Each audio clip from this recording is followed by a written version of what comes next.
เหมยซุงค่ะเหมยซุงพี่น้องผู้ปันแห้งเขาใส่หมอหอมกุ๊กกอกค่ะเมื่อได้เป็นวันที่13เดือนธันวาคมที่6ปี2025ในตอนรายการเฮาค่ะตอนได้เดียวเนาะพี่น้องค่ะมารับถมโดยเงาลายลองแข็งๆวงกลางไทยแคมโบเดียเนี่ยค่ะ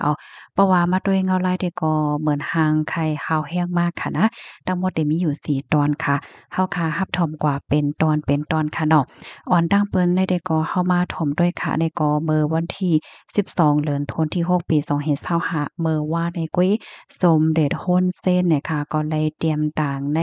สื่อแนงสารค่ะเนาะก็ลัดแหนเงาลายพ่องยามมือเหลียวในค่ะเอาไว้มีรองข่าวงามออกมาว่าตั้งฝ่ายไทยค่ะเนาะก็เลยมีรองหลอกเงิดว่าเตจังมีรองตัดไฟฟ้าว่าอินเทอร์เน็ตว่าสังว่าเจิ้นได้เนี่ยค่ะเขาในก็ลัดว่าตั้งฝ่ายแคมโบเดียนั่นไหนอำไลเปิงอิงไฟฟ้าว่าอินเทอร์เน็ตว่าดีในเมืองไทยอยู่ยาวก็เปิ้นนั้นแลมีรองไม่จ่ายอีสางให้ไหนนอกเลอเซนนั่นเขาในก็ลัดว่าอันเต้มันในปัญหาอันเป็นไว้อยู่ในเขาในก็แค่ให้มันเป็นดีเปิ้นตีไหลเปิ้นตีนั้นเฮ็ดจังนั้นก้อยแค่ให้มันเตอกว้างขวางเฮ็ดจังไหนก้อยกะว่าเพราะว่ามาด้วยพ้องย่ำเหลียวในซ้ำเหมือนหางว่าปัญหาในมันเตอแห้งแลเตอหาวแห้งมาตัวอย่างมันมีลองปิก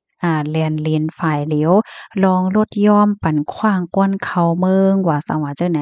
เหี่ยวก็มีลองหลอกเงิดป้าลองตัดไฟตัดอินเทอร์เน็ตว่าสังว่าเจ้าไหนเฮ็ดไหนก็ปานนั้นแลเขาได้ก่อไขปั่นตั้งไขใจดีลงปอนจึงแคมโบเดียว่านอกเลอสิหางเฮียนเพิ่นลิกเพิ่นลายเปิดตาเดยืนต่างจู้ลุ่มตะลาลกลมฟ้า ICJ เย้าลงปอนจึงแคมโบเดียนั่นโหลไลทัดสาวเสียวก็กึดลองเอา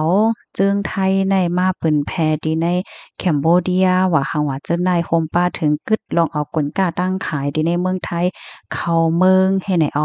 กำในเขาในก็ลาดว่าพ่อย่ามมื้อเหลียวหลายๆก็มีลองไม้ใจไว้อยู่ว่าสังว่าไทยเอาแห่งการแคมโบเดียส่งปอกเมืองลู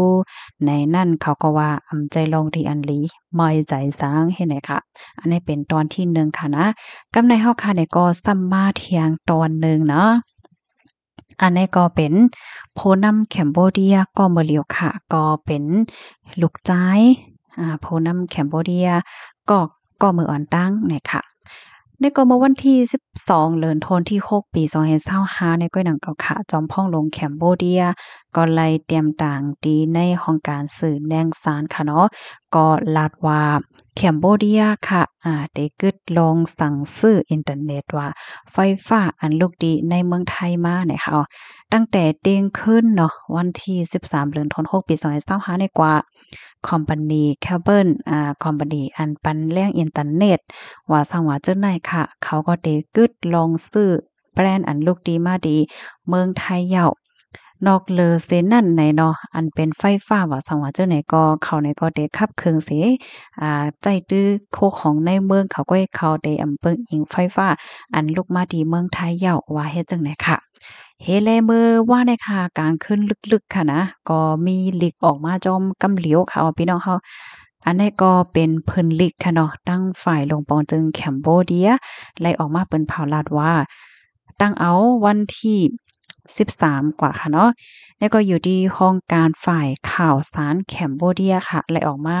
เปิ้นแพร่จูถึงอันเป็นทีวีค่ะเนาะกูติตีค่ะชาวนั้นน่ะเนาะมันได้มีช่องนั้นช่องใดจังไหนแจ้กูติตีเอาค่ะว่าตั้งแต่โอ้ยเข้ายาม12โมงเนาะก็เตเลยว่าเต็งขึ้นจ่ายค่ะเนาะเต็งขึ้นจ่ายวันที่13ในกว่าไหน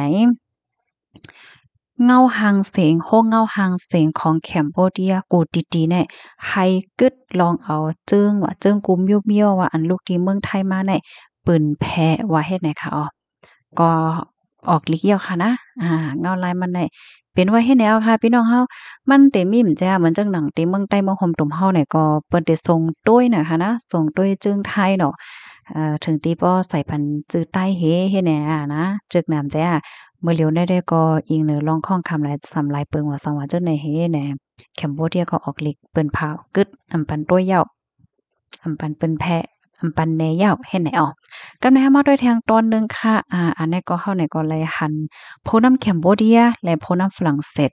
คบทบอบกันไหนค่ะเนาะเปิ้นอบกันสังละลายเข้ามาถ่อมด้วยค่ะ เมื่อวันที่12เดือนธันวาคมที่6ปี2025นะคะอยู่ดีเจ้าหน้าที่ภูมิพลพ่อนเขาในก็เลยออกมาเปิ้นเผาลาดว่าผู้นำแคมโบเดียและผู้นำฝรั่งเศสก็ไล่คบทบอบโอ้กันตีเมืองฝรั่งเศสนั่นยาวค่ะก็อบกันอยู่หลายลองหลายตั้งค่ะกำในตั้งฝรั่งเศสเนี่ยก็ลาดว่าฝรั่งเศสนั่นเตจังจ้อยเถียมไล่เกี่ยวเลยลองเพิ่นลิกเพิ่นลายเปิดตาเตเกลิดปัญหาอันเป็นว่าอยู่พ่องย่ามเหลียวในแลนลินไทยแคมโบเดียนค่ะเนาะก็ได้มีอยู่4ตีจังหนึ่งที่เฮาคาไล่ถ่อมไล่เลยเพี้ยนกว่าเย้านั่นให้เนี่ยเขาได้จ้อยเทียมปันไล่สั่งว่าแคมโบเดียโหลตั้งจอยให้แหน่ข้อมูลในก็คาลิบรีมาที่ห้องการข่าวมาติชนออกไว้ให้แหน่นะเพราะว่าเฮามาด้วยในข่าวเงาไล่มันได้เมื่อแต่มันก็ทางว่าเปิ้นอบโอ้กันแล้วก็ตกลงกันว่าสังว่าจะได้ไล่เหย้าให้ในวันไหนนะไอ้เกี้ยงว่ามันไปเหย้าค่ะลูกเนาะพอมาด้วยในวันเหมือนได้ก็เหมือนหางเงาไล่ในเตอหาวเตอแฮงมาก็ว่าไล่ค่ะนะ